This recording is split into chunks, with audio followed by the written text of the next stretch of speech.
It's time for another of Freddy Krueger's favorite bedtime stories. And this one's a dream. My kind of dream. The kind you don't wake up from. So listen. When I opened my eyes, I thought I was having a nightmare. I couldn't remember who I was, where I'd been. Suddenly, I was just here, where sulphurous air hung thick in a blood-red haze. And then I noticed the creaking of wood. I was inside a ship of some kind, a hideous slave galley, miles long, filled with row upon row of heaving bodies. And I was one of them, naked, sweating, bound in heavy chains, rowing rhythmically and endlessly to a slow, agonizing beat. Our warders walked among us, tall and terrible, faceless beneath their hooded robes. I heard a scream, and I saw them drag a prisoner to the middle of the ship, chaining his wrists to the ceiling. And then with barbed wire whips, they began to flay the skin from his bones, exposing every nerve ending as his body thrashed and twisted like raw meat in the air. Finally, they dragged his lifeless hulk back to the oars, and suddenly I knew the past. I saw myself in someone else's house, their money in my pockets, their blood on my hands, then the police, the bullets, a sudden burst of pain in my chest, and was this some sort of prison? I looked over at the flayed man, and in horror, I saw that his skin was whole again, and he was rowing, his hollow eyes resigned to an eternity of unrelenting torment. An eternity. Yes, I was in prison, but with no windows, no bars, no escape, sailing the seas of my very own hell forever and ever and ever. This sounds like one hell of a pleasure cruise. I'll see you tomorrow. What's the matter? Missed the beginning of my story? Then hang on, because it's coming around again. Over the meadow and to the woods, to Freddy's house we go. But sometimes it's better to stay on the road. Late one night in the rustic backwoods of Tennessee, a young couple lay huddled and out of breath among the thick weeds of an open field. Do you think he's gone? Of course he's gone, Michael. He just wanted to scare us, that's all. With a chainsaw? I'd say that's overdoing it, Linda. Oh, you practically ran him off the road. He's probably just a local farmer. For all he knows, we could have been trying to kill him. Well, I didn't mean to. He was the one hogging up the whole road with his damn pickup truck. I just wanted to pass him. How did I know the road was going to curve like that? Anyway, I'm the one who got the flat tire trying to stop. Maybe we should go find him and apologize and see if he can give us a ride to the nearest town. Are you nuts? The dumb okie came at us with a chainsaw, for Christ's sakes. And did you hear that creepy laugh of his? I'm telling you, Linda, there's something about being way out in the country that brings out the wacko in people. Come on, Michael. You've seen too many horror movies. Just relax. What was that? What? I thought I heard something. In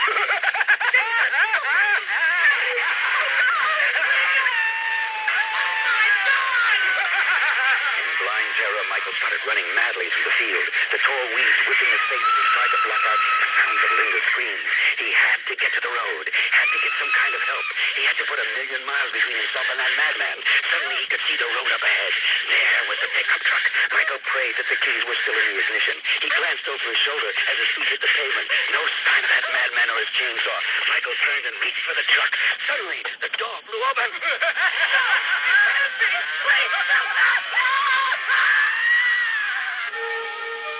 Now that's what I call a ripping yarn.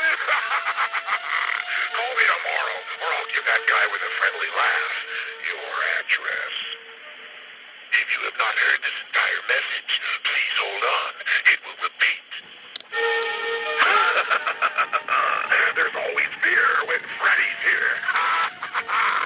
Oh, it's you. You got a lot of guts calling me again. And I'm going to spill them all over your bedroom floor if you don't make it through today's tale. In a desolate warehouse on the edge of town, a lone figure steps cautiously into the basement laboratory of Dr. Colin Crane. Colin? Colin, are you in there? Go away. Colin, is that you? I can hardly see you in this light. Go away, Robert. Colin, you've got to listen to me. You're a desperately sick man, Colin. Glandular cancer is nothing to play with. You've got to give up this idea of curing yourself. There's no time left to test that new serum of yours. But it works, Robert. What? The serum, it works. Good God, man, you didn't test it on yourself. A desperately sick man will do anything, Robert. I injected the serum straight into my neck. You wouldn't believe how quickly it worked. It restructured the whole gland. In 6 hours, the cancer was gone. But there was one small side effect. Colin, I just can't believe that you... Oh, my God. Robert looked up in horror as a grotesque, towering figure lumbered toward him out of the shadows. Yes, Robert, it changed me. My senses are on fire, hungry for new stimuli. I'm feeding on every color I see, every sound I hear, on the very air around me. Colin, listen to me. You've got to get some help. You've got to get... Oh! Colin, put me down. You're choking me. Yes, Robert, it's all coming clear to me. I need something new to satisfy my senses. I need something new to fulfill this terrible hunger. I need you, Robert. No! Colin, no! Oh, my God! Colin! Colin! Bon appetit! Remember, call me back tomorrow, or I might get hungry for you. If you have missed any of this message, it will repeat.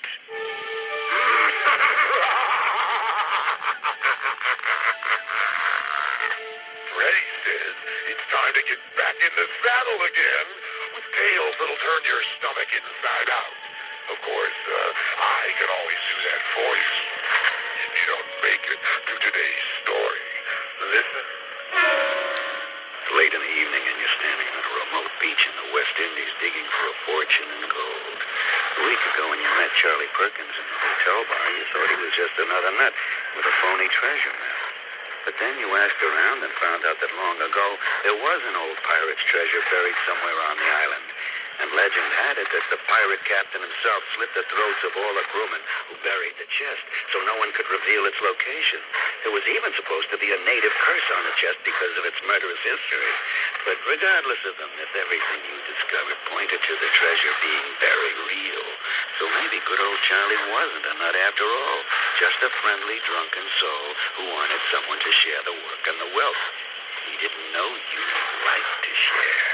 So one night you killed Charlie, snuck up on him in his sleep and smashed his head in with a shovel. And then you chopped up his body and buried it in the sand. And now you're digging. The golden light of sunset burns your face as you cut into the wet sand. Suddenly your shovel clanks against metal. The chest. Charlie was right. Chuckling with greed, you open the heavy iron lid and peer inside. But your eyes widen with horror as you see Charlie's bloody head staring up at you, laughing. And then suddenly the lid slams down across your neck. Well, two heads are better than one. More terror awaits you when you call me back tomorrow. What's the matter? Missed the beginning of my story? Then hang on, because it's coming around again.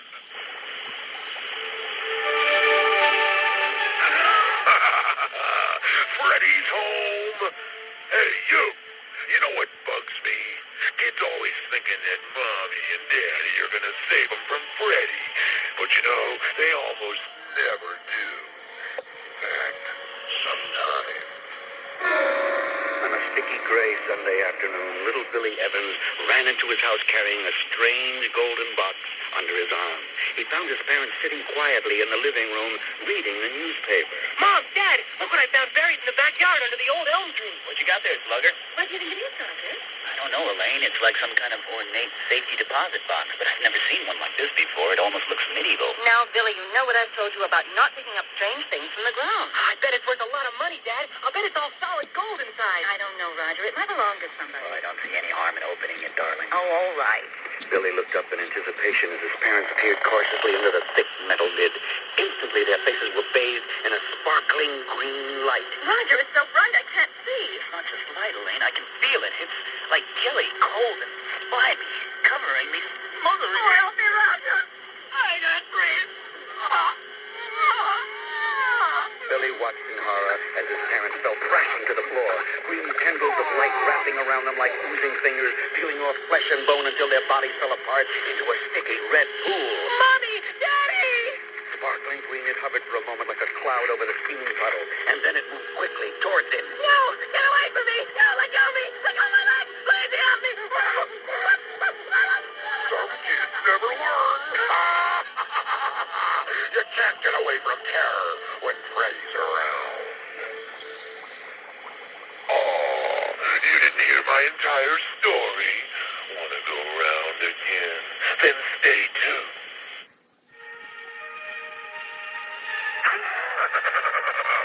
Freddy Krueger here, your our master of ceremonies for today's tale. And this one's a real hair-raiser. So turn off the lights and listen closely. I remember it happened during the war, late one night in the deep of winter. I was walking alone through the black woods. The moon hung full and yellow over the treetops. Yet I was late. God, I hated being late, especially in those dangerous times. And suddenly a German soldier jumped out from behind a tree, jabbing his bayonet into my arm. I fell backwards, howling in pain. He laughed and raised the rifle to my forehead. Yes, his kind had killed many of my fellow countrymen, calling us gypsies and vagrants, slaughtering us like cattle. Suddenly a huge beast pounced from out of the dark, ripping at the soldier's throat with drooling fangs. The soldier grabbed vainly at his rifle while the creature bit and tore his muscle and flesh. I could see the blood spurting in tiny red fountains onto the pale moonlit snow. The soldier finally stopped thrashing, his life's breath gurgling out of the jagged gash under his chin.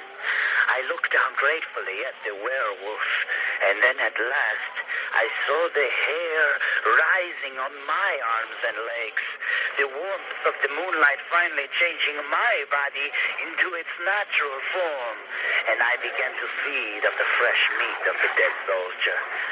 God, I hated being late, especially in those dangerous times. Better late than never. But it'll be too late for you if you don't call back tomorrow.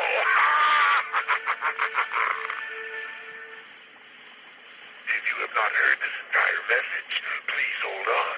It will repeat. You're back again? Well, come to Freddy. Yes, I want your soul and your heart, unless you can make it through today's story. Look at that, Tom. Another one. Almost stripped to the bone. Is this some new form of cattle mutilation? What kind of sicko could do that? Hell, Ryan, I ain't never seen nothing that disgusting done to a cow before. It's practically shredded. Sure weren't no coyote, I'll tell you that. There's something about this stretch of land, Tom. Seems we've been losing a few head every night since we started moving our cattle across here.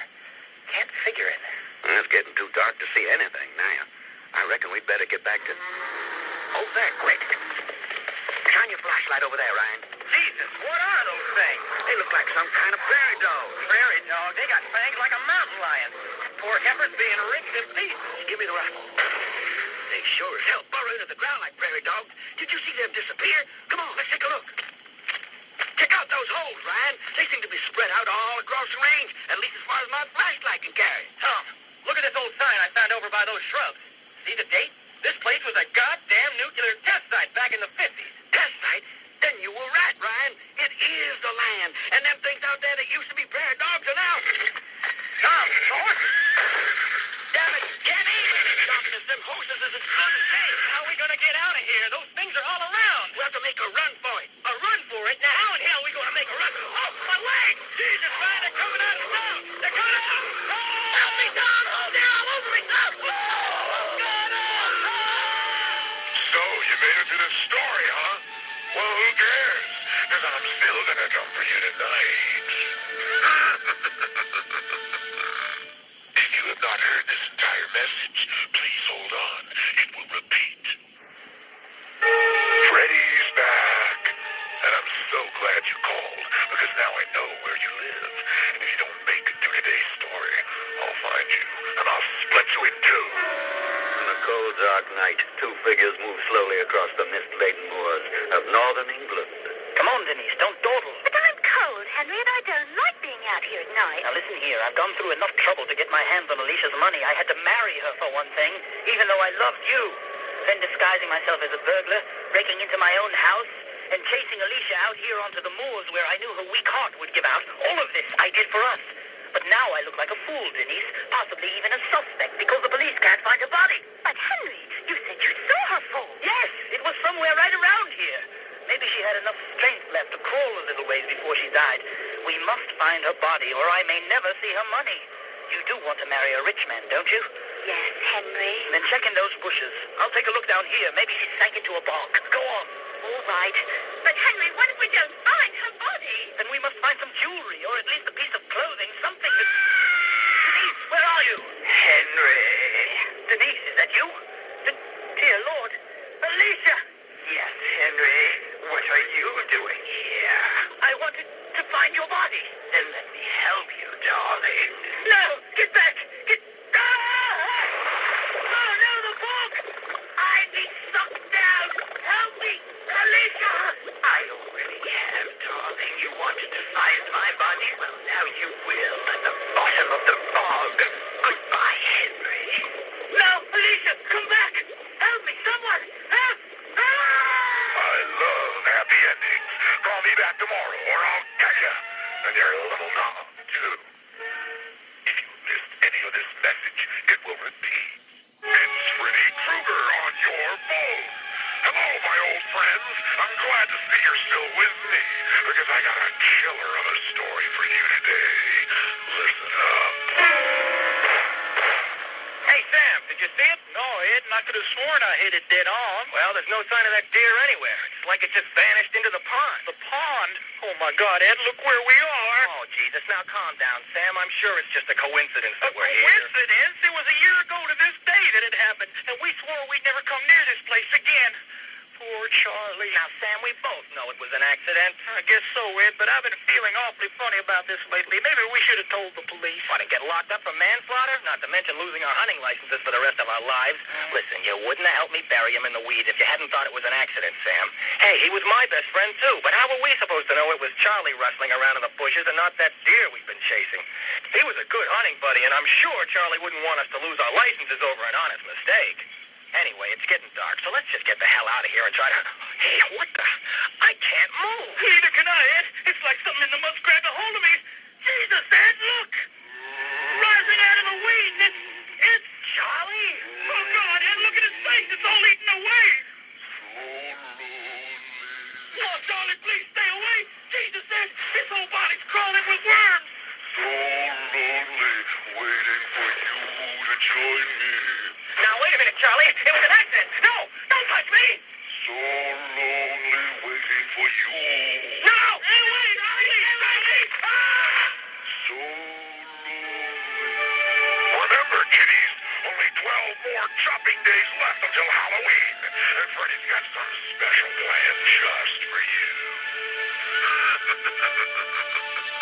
If you have not heard this entire message, please hold on. It will repeat. Hello again, lunch meat. Get ready, because here comes a real slice of life story. Late one night at the home of Alex and Kate Wilkinson. I'm coming. Oh, Jim, I wasn't expecting you this late. Please, come in. Kate, I've got something important to tell you about Alex. He's all right, isn't he, Jim? Please, tell me he's all right. Now, don't worry, Kate. Things are going to work out fine. You know Alex is a national hero. The first human to actually pilot a spaceship through the tail of a comet. The data he retrieved will keep the boys at NASA busy for years. Then why is he still in the hospital? Well, Kate, it seems that certain unknown elements contaminated the inside of Alex's ship, and the side effects were more severe than we thought. But, Jim, you said everything's going to work out fine. Oh, yes, Kate. Everything's going to be okay. But I don't understand. If Alex is... Ow! Jim! Let go of my arm! You're hurting me! Not Jim, Kate. It's Alex. Alex? But how could... Oh, my God! Kate stared in horror as hundreds of tiny tentacles burst out of Jim's body, his flesh peeling back to reveal a hideous green face that had once been her husband. Alex! It can't be! Yes, Kate. It's me. But, Jim! She's in here, Kate, with me. Oh, how I missed you, Kate. And now that I've found you, I want you to join us in here. Together we can seek our relatives, our friends. We can all grow together, getting stronger and stronger. No! Alex! Please, let me go! Kate tried desperately to free herself, but hundreds of tentacles coiled tightly around her, pulling her slowly towards his ever-widening mouth. No! Alex, please! If you still love me, please don't! All Hallows Eve is only 11 days away, and Freddy's got special plans. And you could be part of it if you dare. If you have missed any of this message, it will repeat. Welcome, my children of the night.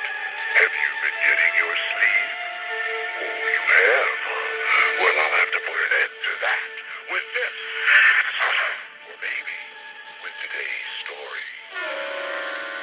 I don't think this shortcut was a good idea, Dave. I don't see the highway anywhere. Looks like we're in the middle of a farm. Are you kidding, Bruce? All of Iowa's like being in the middle of a farm. Bruce is right, honey. I don't think this road goes through to the freeway. You saw that sign of that trespassing. Who cares? This place is so spread out that no one's going to give a damn if one car... Oh, hell. There's a dead end up ahead. Now we got to turn around anyway. Don't sweat it, Dave. It's only a couple of miles back to the road.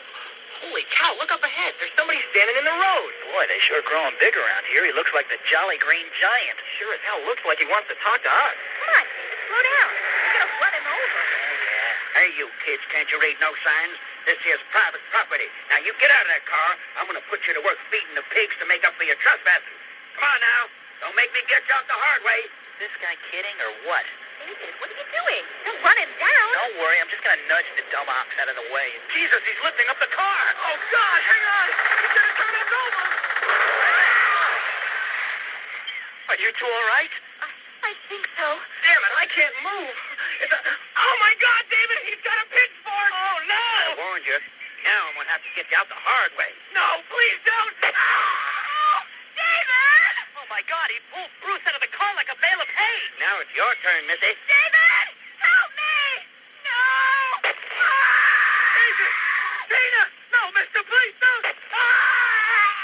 Darn kids. Just don't have no respect for private property these days. Remember, the magic number is now 10. Only 10 more days till Freddy's special Halloween treat. If you have missed any of this message, it will repeat. So glad you called, because Freddy's ready to rock and roll you with more blood-curdling tales that are always a cut above the rest. Yeah, it's midnight here on the big 101 FM. This is Flip Dixon coming at you in stereo from the witching hour. And happy Halloween to all you children of the night out there. I'm going to take some more phone calls now, so let's find out where all the hot parties in town are happening. Billy Miller, our faithful engineer, is standing in the booth by the phones waiting for your call, so let's hear from you. Yes, you're on the air with Flip. Hello? Is this Flip Dixon? You got him, honey, in the flesh. Now, where's the party? Listen, you gotta warn people. Something came out of the sky tonight. Some kind of spaceship. Me and some friends saw it come down and landed by the old church and... Yeah, darling. And these horrible green, scaly monsters with glowing red eyes came out, and if they touch you, you melt into a little pool of goop. Listen, honey, I've been hearing this story over the phones all night, and I don't appreciate these prank calls. I know it's Halloween, but enough's enough. No, you gotta believe me. You got to warn people. Save it for Orson Welles, honey. Now get off this line before I... Oh, my God. No. Stay back, please. No, don't. Ah! Hey, honey, are you still there? Hello? Ah! Billy! Billy, are you all right? Billy?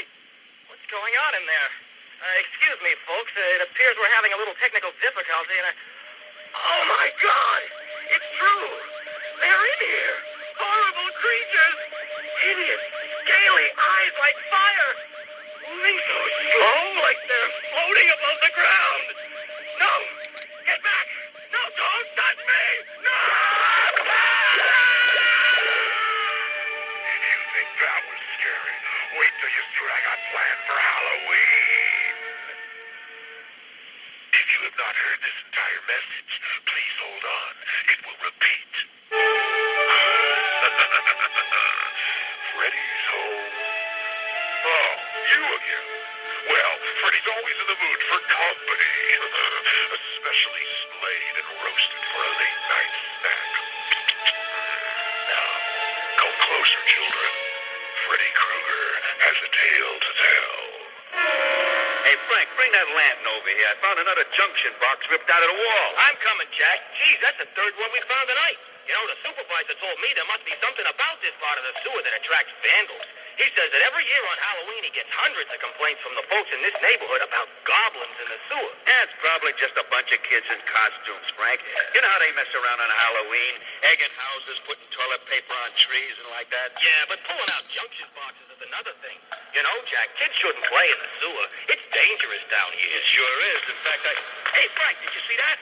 Someone just ran across the tunnel up ahead. Let's go get him. Hey, little fella, come back here. There he is, Frank. We got him cornered. Gee, Jack, I never been in this part of the sewer before. Part of the old system. It's been shut down for years. All right, kid, you're coming with us. Shine your flashlight on him, Frank. Yikes! What a creepy costume that kid's got on. No wonder the neighborhood thinks there's goblins is down there. Look at those fangs on that man. Take it off him, Frank, and we'll bring him up to the street. Yeah. All right, little fella. Let's get that mask off so we can see. Ah, Jack! He bit off my finger.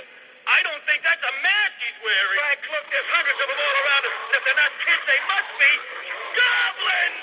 Quick, Frank, make a run for it. Ah, Jack, help! They're nibbling at my knee. Oh, no, Frank, they're all over me, too. Oh, no, get off me, help! Ah! Remember, Halloween is just around the corner. And this year, the party's at Freddy's house. See you there. I'm glad you called today, because I have an extra special story for you about things unknown, things unseen. Yes, a nightmare's always more hideous when it's hidden. Detectives McCullen and Loomis walked into a secluded ward inside the city hospital. On the bed in front of them lay the bullet-riddled body of a middle-aged businessman named Charles Douglas. What a bizarre case, Loomis. A successful guy like this with no past criminal record suddenly starts wasting nuns left and right. And he's still breathing after taking 13 slugs in the chest. We're lucky to catch this creep. McCullen! Speaking of creeps, Burke, how'd you get in here? McCullen, you gotta listen to me. Listen, I'm sick of your crazy stories, Burke. Aliens taking over people's bodies to commit murder. You reporters will do anything for a headline. No, McCullen, this is the truth. I've been on this story for months. There were others before Douglas. I seen it happen. When this man dies, the creature will have to leave his body to find another.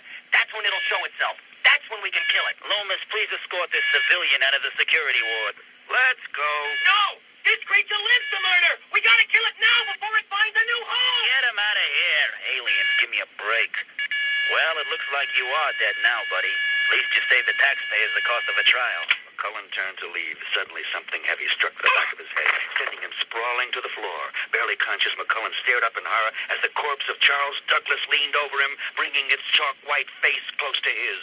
And then he saw it, a huge, oozing, hideous creature pulling itself out of the corpse's mouth with fiery tentacles. McCullen tried to scream, but the creature plunged itself into his open mouth, and like a giant snail, it hit its way down McCullen's throat as he kicked and twisted on the floor. It had found a new home. Well, that certainly was a mouthful. Remember, kiddies, Freddy's got big plans for Halloween, and you're part of it. So call back tomorrow. If you have not heard this entire message, please hold on. It will repeat. It's Freddy time once again. But I ain't gonna tell you no more fairy tales. No. Because it's getting too close to Halloween. And I want to tell you about a little shindig I'm having over at my house. That's right. Freddy's going to have a Halloween party. And you're all invited. Yes, all of you, my children. And I expect to see you there on Halloween for the time of your life. Just have Mommy and Daddy drop you off at my door. But don't bother telling them when to pick you up, because no one's going home. We're going to have so much fun together. We'll play some of Freddy's favorite Halloween games. What kind of games? We'll just keep calling for the next few days, and I'll tell you all about them. And remember, on Halloween, if you're very lucky, you might even get to talk to me. For real. Yes, when you call on Halloween, Freddy might be on the other line ready to talk to you live. So you better be prepared. And I want to know, have you been listening every day to my little stories, huh? You haven't? Well, don't just sit there by yourself eating your heart out. Let Freddy help you. I'll come into your room tonight and all.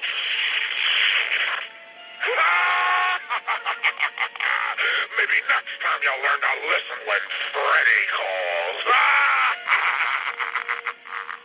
Speak to Freddy live. For details, call 900-660-FEAR. $1.50 for the first minute, 35 cents each additional minute. If you have missed any of this message, it will repeat.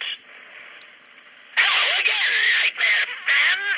Freddy Krueger's back, and I'm stronger than before.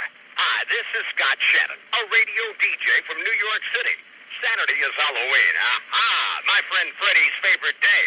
It's a day to scare your best friends, but Freddy's got other plans. He wants to speak to you live on the telephone. Happy Halloween, foolish mortals. Freddy Krueger has a special treat for you today. If you're one of my lucky callers selected at random, you'll talk to me live. I mean, while you're awake and safe. Talk to me live. Freddy Krueger is waiting just for you. That's right. You can call 900-660-FRED. 660-FRED on Halloween, and you might be one of the lucky or unlucky people to speak live to that nightmare on Elm Street himself, Freddy Krueger. When you call 900-660-FRED this Saturday, you might just find yourself on the line with the real live, that's right, the live Freddy Krueger. Frightening, isn't it? There's more frightening news. If you're the 10th caller to reach Freddy, you'll win a Freddy accessory prize kit, which includes a I Spoke with Freddy certificate and button. So don't forget Freddy live on the phone Halloween Day. Now, Freddy wants you, so join his new fan club. Send $14.95 in check or money order to Freddy Fan Club, Box 528, Gracie Station, New York, New York, 10028.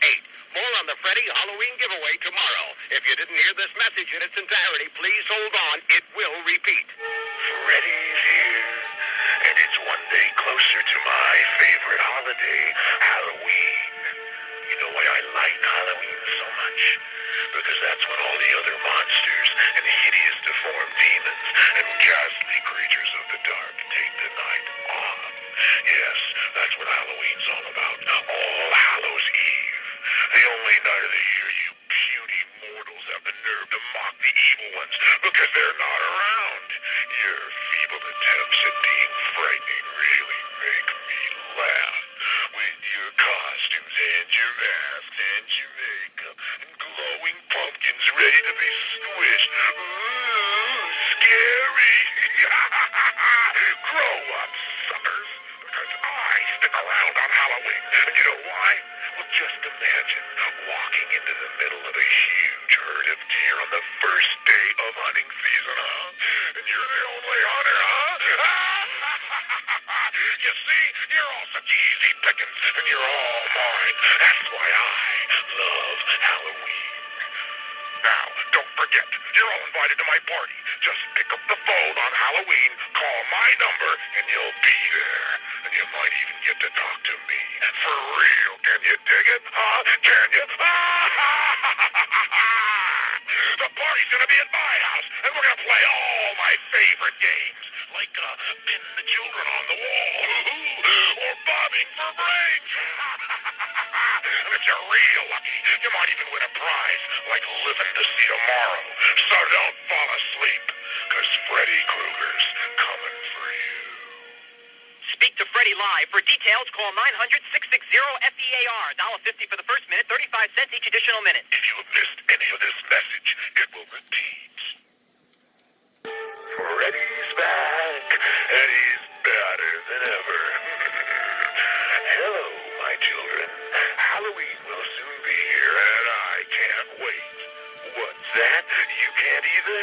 Well then, let's get ourselves in the mood with a little story from... Hey you! Where do you think you're going?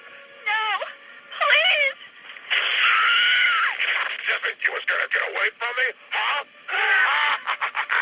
No way, sugar. No one gets away from Freddy Krueger. Now, remember, kiddies, you're all invited to my party on Halloween. So just pick up the phone, call my number, and you'll be there. And maybe you'll get to talk to me for real. And then again, maybe you won't. Maybe you won't even make it through tonight. Because now that you've called, I know where you live. And I'll be coming for you in your dreams. In your deepest, darkest dreams. You'll just be lying there, sound asleep, safely tucked in your little bed. And suddenly, you're on Elm Street. And those stupid little brats will be jumping their stupid little rope outside my house, singing my song. And then you creep up. Quietly you go inside. Suddenly the door slams behind you. And now you're falling. End over end, deeper and deeper into the darkest pit. And suddenly you're flat on your back in Freddy's playroom.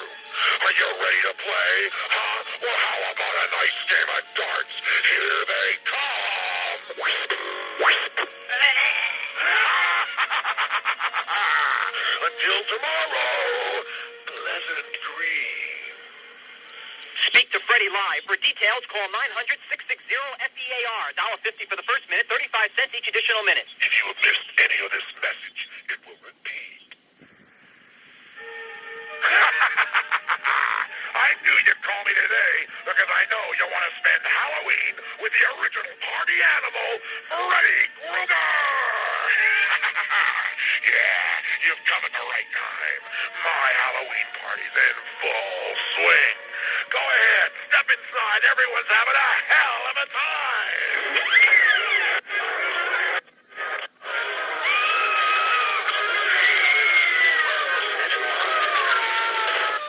Where are you going? You're not leaving me so soon, are you? Oh. Yet. I guess you'll just have to try again, because I'm waiting for you. Remember, today is Halloween, and we've got special work to do, you and I. You've got the body, and I've got the brain. But you gotta prove yourself if you want to join forces with Freddy. You know, be my kind of people. Because if you're the type who checks under your bed before going to sleep, if you shiver under the covers when the lights are out, then tonight I may be coming for you. So all you little trick-or-treaters out there in your little costumes and masks and makeup, think nothing to fear as you go door to door begging for candy. Watch out! Freddy Krueger's gonna be out there, too. Yeah, and if I'm not behind that next bush, or if I'm not around that next corner down the street, sooner or later, you'll have to go to sleep. And I'll be waiting for you. 1, 2, Freddy's coming for you. If you have missed any of this message, it will repeat. Freddy's back, kiddies. Yeah, what? The carnival's back in town. We're going to the sideshow. My favorite part. You know, they say you can't get much from a stone. Well, I'm going to show you how. Luther walked across the fairground. Nothing caught his eye until he spotted a long black tent with an old wooden sign. Dr. Carrion's Carnival of Terror. See a collection of horrors from around the world and beyond. Sounds good to me. In the darkness, he saw a man beheaded, a bloody Iron Maiden, a woman boiling in oil. A wax museum. Big deal. Surrounded by a pile of bones was a round black stone. Luther read the sign beside him. Warning, do not touch the deadly blood rock. This seemingly harmless creature thrives on human blood. Oh, please. Something wrong? I'm Dr. Carrion. I see you're displeased. This whole show's a fake, Guy, and so are you. And this stupid rock, you expect me to believe it's alive? Then pick it up, my friend. Unless you're afraid. I will. Blood rock, huh? There. Hey, what is this? Get it off! 3 fangs sprang from the stone, piercing Luther's hand. The creature crouched at a drop of blood from Luther's body, fusing into a bone-dry hunk. Dr. Carrion set the blood rock back on its pedestal. There, darling. Step right up, folks. I guess there's a sucker born every minute. But don't you be one of them. Call me back tomorrow. Breathe.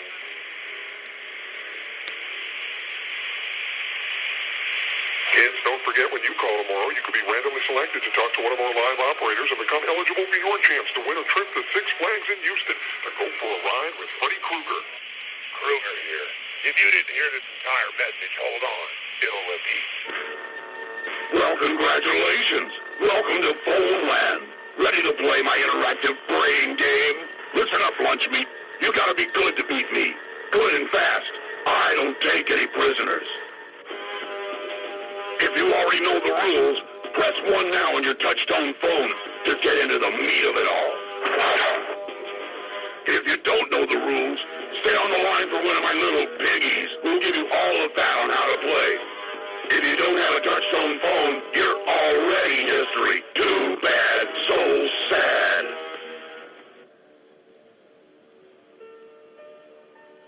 Hey, welcome to the Freddy Krueger Trivia Game, where we give away $250 every day to the player having the highest daily score. No individual caller can win the daily prize more than twice. Freddy will challenge you to a series of questions related to his movies, By responding correctly on your touch-tone telephone, you accumulate points and get to wager all or part of your score in the Final Freddy. After the game, you will hear a message telling you if you have the daily high score. You have 5 seconds to respond to questions from level 1 and 2. You have 10 seconds to respond to questions from levels 3 through 5 and Final Freddy. There is a limit of 5 calls per day per household. For complete rules and regulations, write to Freddy, care of 900 USA, Post Office Box 7012, FDR Station, New York, New York, 10022. Void where prohibited. Using the keypad on your touch-tone telephone, please enter your home telephone number with area code first. Enter these numbers carefully. Dreams can come true. Stuck in nightmares.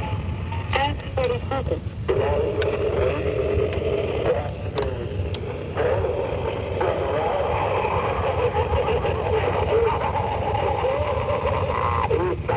For calling you, foolish person, you.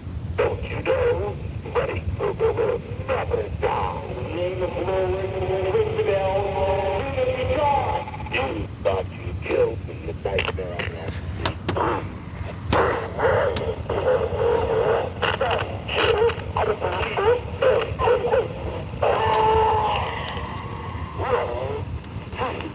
Freddy's coming free.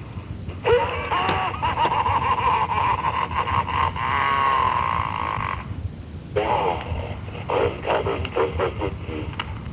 Tonight. Why is she after us? So what does this mean? Her parents, my parents, they burned them alive. Parents, starving Freddy Krueger. Always finishes what he starts.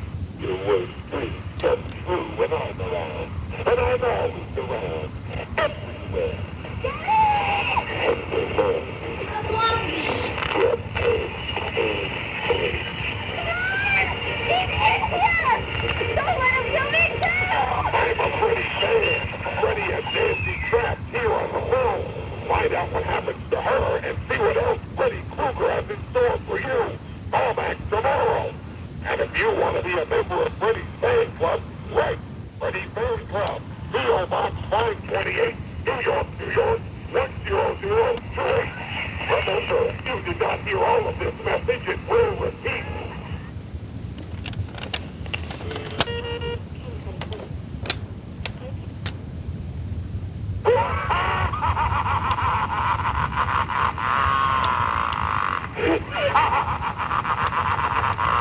Thanks for calling, you foolish person, you. Freddy Krueger always finishes what he starts, and he's coming to get you. In Nightmare on Elm Street Part 3, I finish off some past problems. Problems that have been harming me. Problems like this.